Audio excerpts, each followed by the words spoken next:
Hello again. Okay, so this video lecture is going to have a PowerPoint to go along with it as well. And this one is going to focus on nursing leadership and management. So going to get to some of the important aspects that you need to know. First, we're going to start with HIPAA. You hear it all the time, right? HIPAA, HIPAA, HIPAA. HIPAA is an acronym, and we love acronyms, and it stands for Health Insurance Portability and Accountability Act. And what that means is the federal government decided a few years back that we needed to have some very specific guidelines that would guide us as healthcare providers in protecting a patient's personal protected health information, PHI they call it. And what is that? That's their medical records, and as well as their personal information, name, date of birth, social security number, health insurance, employer, all those things. And so they came up with HIPAA, and it's been revised a couple times over the years. But let me just kind of make this short and sweet. So the bottom line is, when you are caring for a patient, the patient's health information and personal information is not to be shared with anybody who is not involved with the patient care. And I'm going to give you a couple examples. So, do you give information to the person's health insurance company? Well, the answer would be yes if they are the ones that are paying for the person's medical care, right? Do you give information to a person's employer? The answer there is no. No. The general rule of thumb, like I said, is that no one gets to be privy to the information other than people that are directly involved in care. So if your patient has a physical therapist, occupational therapist, a speech or language pathologist, a medical social worker, a chaplain, doctors, nurse practitioners, nurses that are directly involved in providing care for that patient, then yes, they have complete access to that patient's medical information, to the patient's chart. But other people don't, and let me give you examples of why this is so important. You have a woman who's being abused, and she's in the hospital, and you're the nurse and you're working the desk, and you get a phone call, ring, hello, and it's a man saying, "Oh, I'm Sally's brother. She's in there, isn't she? Sally Jones? What room is she in?"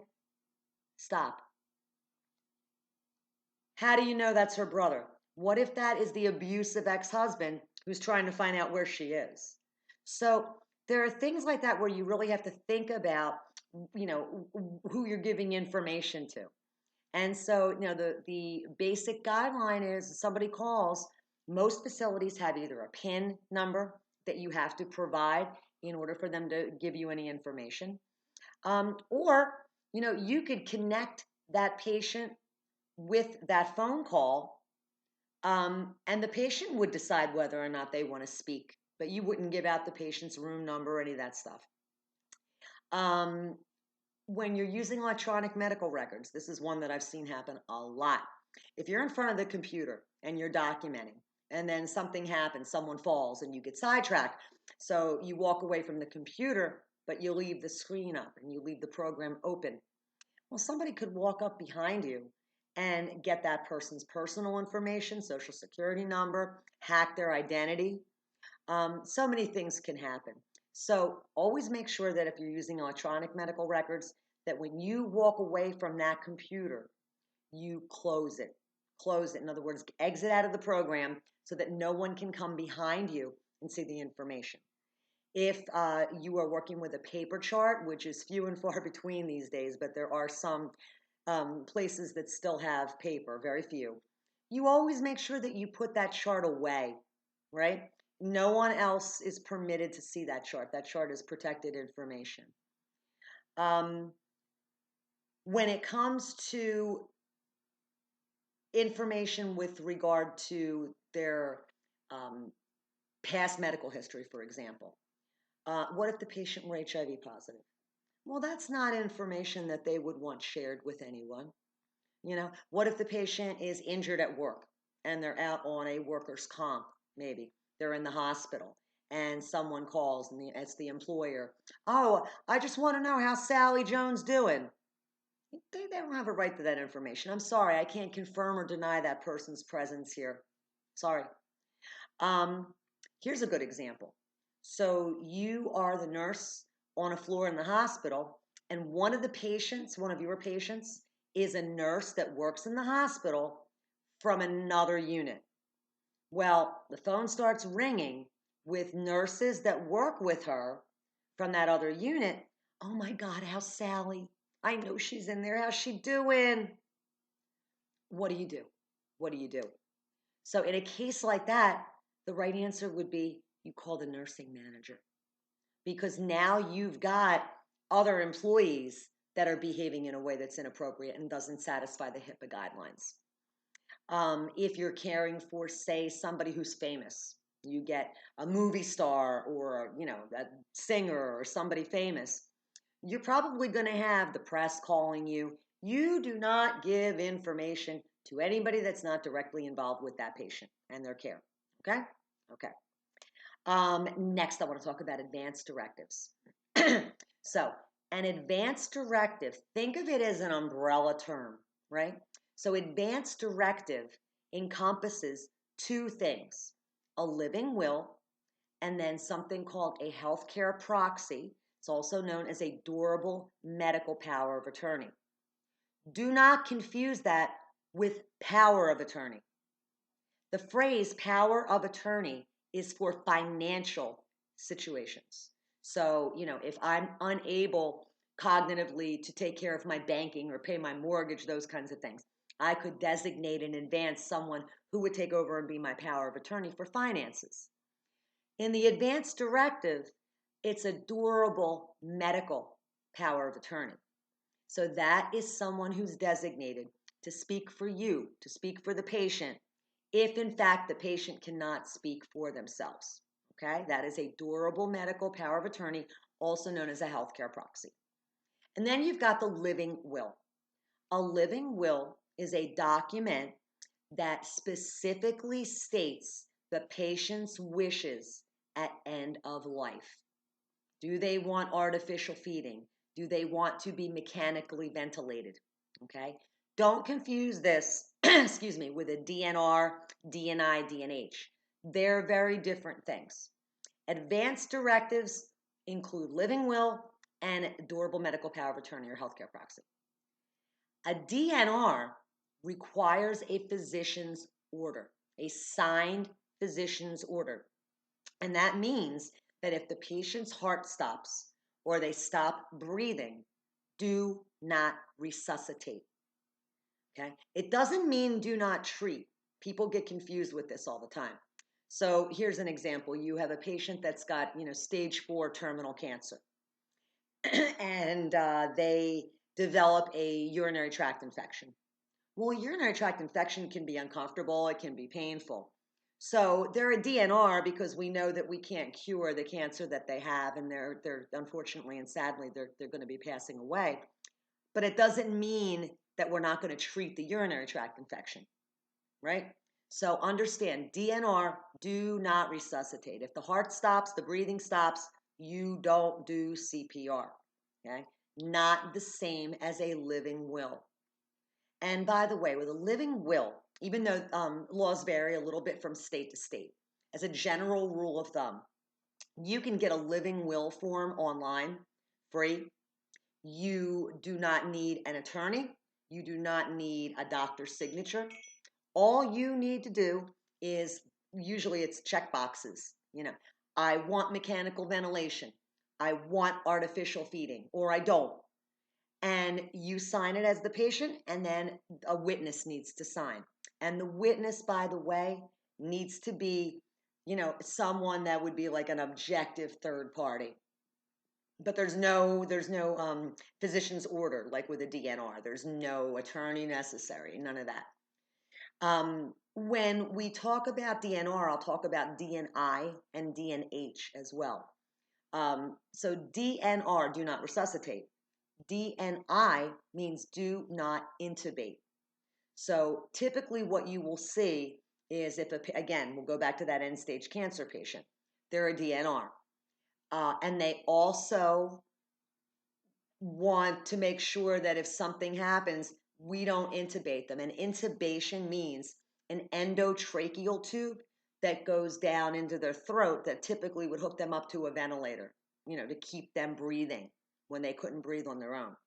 So you may see a DNI, do not intubate, physician's order.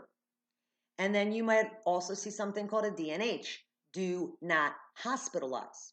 And just like it says, so this is a patient that's maybe on hospice at home, and they don't want to go to the hospital.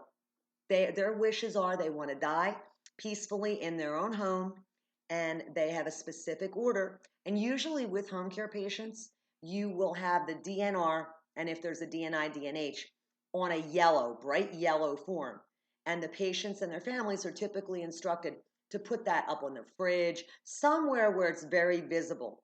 So if something should happen that's unforeseen, and maybe a family member is visiting and they're unaware of the patient's wishes, and maybe the patient is, stops breathing or something, that family member may get hysterical and panicky and call 911.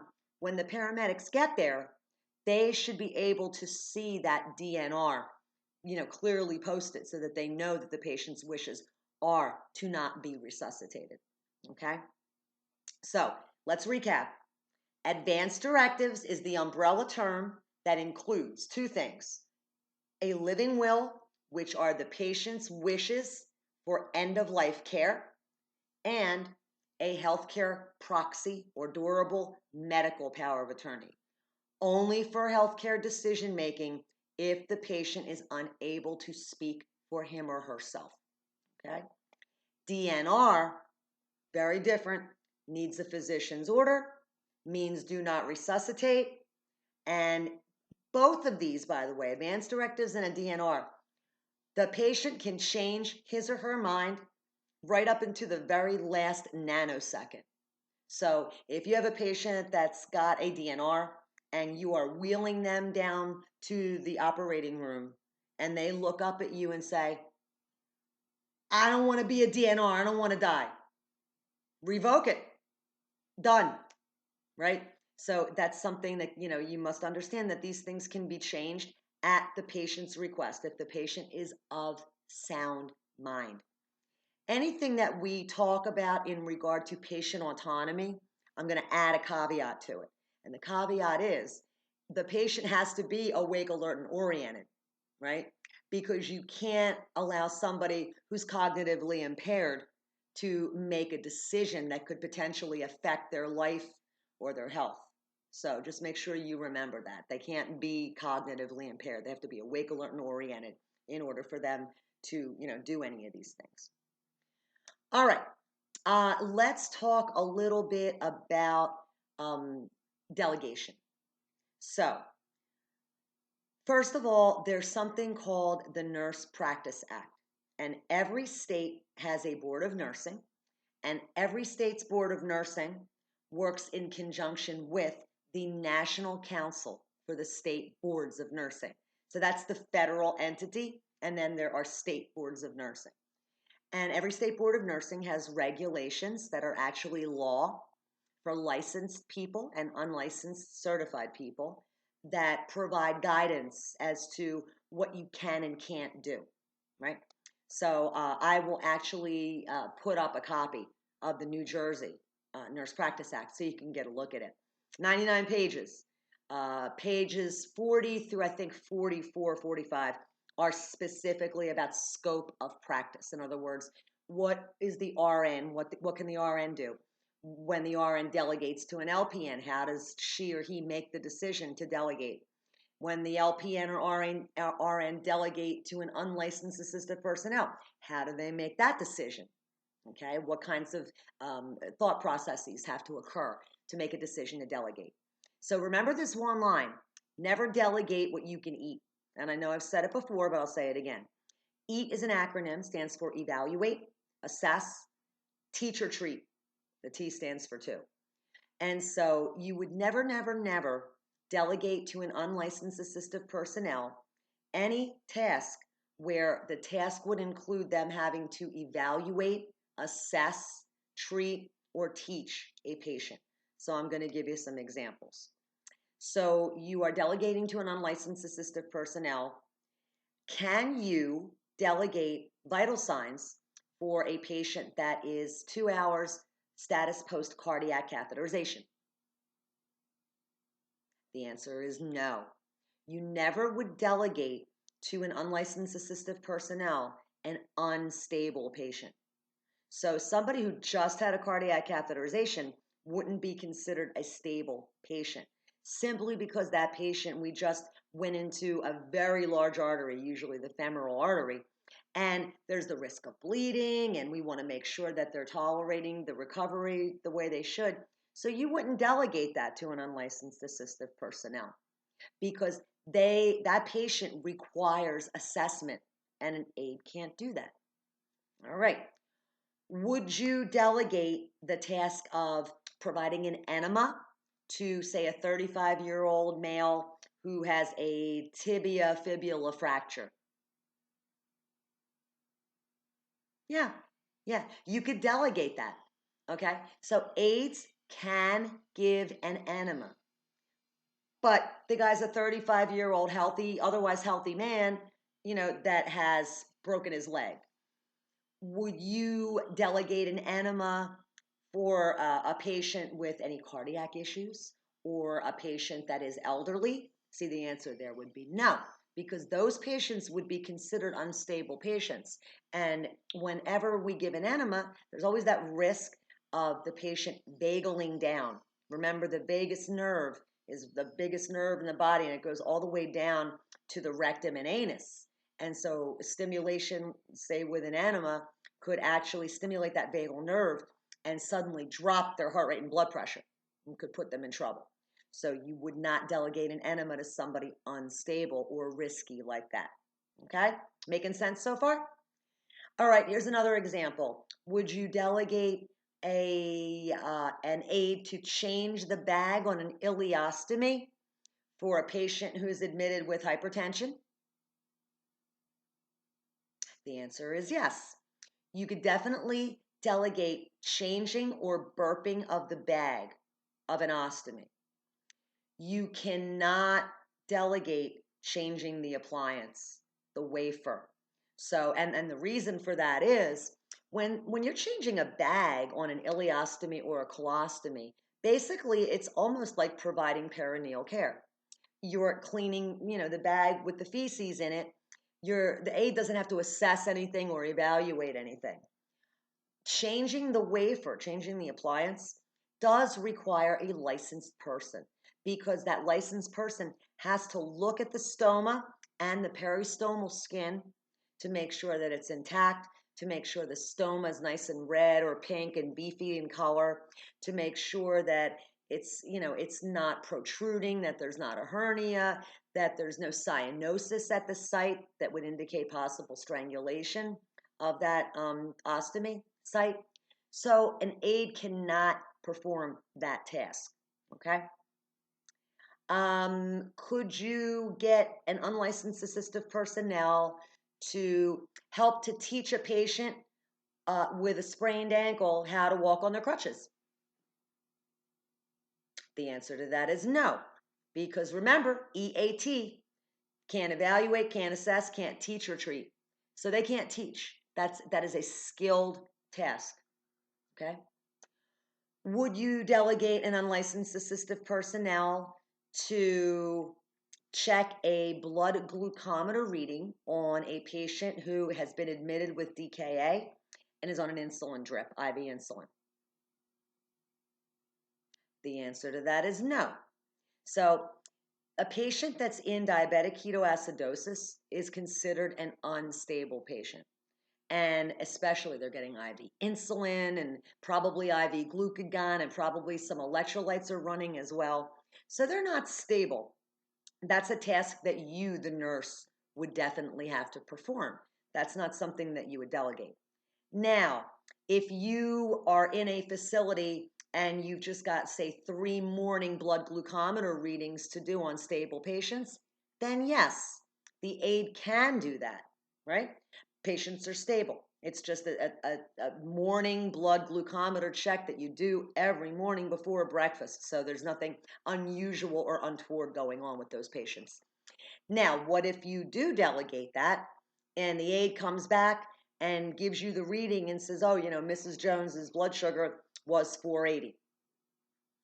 When an aide gives you information about a task that they've done, a blood pressure reading, a heart rate, a respiratory rate, a temperature, a blood sugar reading, that seems high, low, strange, the answer is you go do it yourself. You go do it yourself just to make sure that they were accurate. So, because remember, even though you're delegating a task to that unlicensed assistive personnel, ultimately you're responsible. You're responsible for the completion of the task. You are responsible for it being completed, right? So, that person is basically working under your license. Even though you've delegated the task, you have to make sure the task was done and it was done correctly. So, when you're thinking about delegating, how do you make the decision about, delegating to what aid? You have to take into consideration the aide's level of training, the aide's, time and experience, and are they a fit with the patients that you're trying to delegate them to? So, again, clinical judgment, it's up to you as the nurse to make the decision that you're giving the right task and the right patient to the right employee. Okay? And these are all very important things. Next, we're going to talk about prioritization. That's one that people tend to have a little bit of a trouble with. Okay? And I'm actually breaking this up into several videos. So this will be the end of video 1. Okay? More to come.